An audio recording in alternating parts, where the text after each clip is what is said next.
बच्चों अगले 2 मिनट में एसएस क्रोटोव का एक बहुत ही तगड़ा सवाल डिस्कस करने वाला हूं और तुम देखोगे कि ये बहुत ही यूनिक वे से हम लोग और इससे जो कंक्लूजन निकलेगा, जो फाइनल ट्रिक निकल कर आने वाली है वो बहुत ही शानदार होने वाली है और बहुत अच्छे अच्छे क्वेश्चन आप कर सकते हैं। मैं आपको क्वेश्चन बताऊंगा।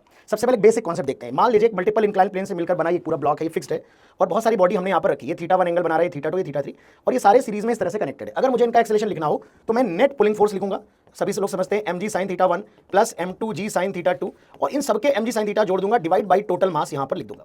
ठीक है, इन जितने भी mg sin थीटा होंगे ऐसे 10 बॉडी 50 बॉडी हो सकती हैं। ठीक है, और अगर इस तरह से एंगल इंक्रीज करता जा रहा है तो डेफिनेटली सारे स्ट्रिंग टाइट होंगे, सभी के एक्सेलेरेशन इक्वल होंगे और जिसको हम जो mg sin थीटा का समेशन होगा वो हमारा जो होगा नेट पुलिंग फोर्स होगा डिवाइड बाई टोटल मास।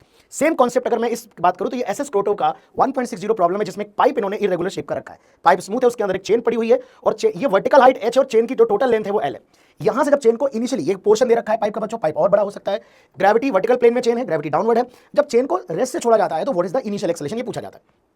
तो इसी तरह से आप समझिए यहां पर बच्चों क्या है कि बहुत सारे एंगल लगातार वेरी करते चले जा रहे हैं। तो यहां पर मैं अगर आपसे कहूंगा बच्चों कि अगर ये चेन हमारी टाइट है और एक्सेलेरेशन ए से नीचे आ रही है तो इसके जो सभी एलिमेंट होंगे, सभी का जो mg sin थीटा होगा उनका जो सम होगा वो नेट पुलिंग फोर्स हो जाएगा। तो यहां पर जो नेट पुलिंग फोर्स बच्चों हो जाएगा that will be your summation of dm into g sin theta. जहां पर dm क्या कर रहा हूं मैं, एक छोटा सा एलिमेंट ले रहा हूं बच्चों, ये dm, इस छोटे से एलिमेंट की लेंथ बेटा मैं dl ले रहा हूं। ठीक है, समझिएगा बात। अब यहां पर सोचो कि सरफेस पर मैं छोटा सा एलिमेंट बच्चों दिखाऊं जिसकी लंबाई dl है और इसका मास dm है। अगर मैं मान लूं कि लीनियर मास डेंसिटी लैम्डा है, मास पर यूनिट लेंथ इसका लैम्डा है, तो इस dm की जो मास हो जाएगा बच्चों वो लैम्डा इंटू dl हो जाएगा।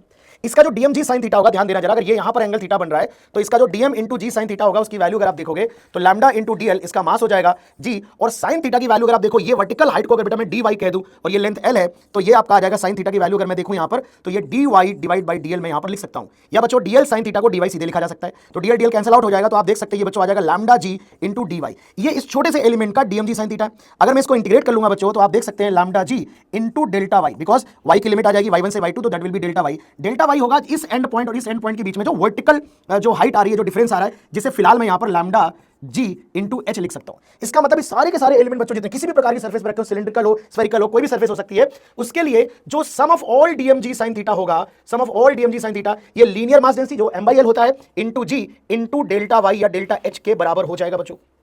अब अगर मुझे एक्सेलेरेशन लिखना हो बच्चों इसका, तो एक्सेलेरेशन में बड़े आराम से लिख सकता हूं नेट पुलिंग फोर्स, जो कि ये हो जाएगा लैम्डा जी और डेल्टा वाई की वैल्यू बच्चों इस पॉइंट से लेकर इस पॉइंट तक अगर मैं इसको इंटीग्रेट करूंगा तो डेल्टा वाई की वैल्यू h हो जाएगी, तो lambda g h divide by mass हो जाएगा और मास को मैं लिख सकता हूं lambda g h, total mass है, linear mass density, mass per unit length multiplied by total length, cancel out हो जाएगा और एक्सेलेरेशन की value g h divide by l है।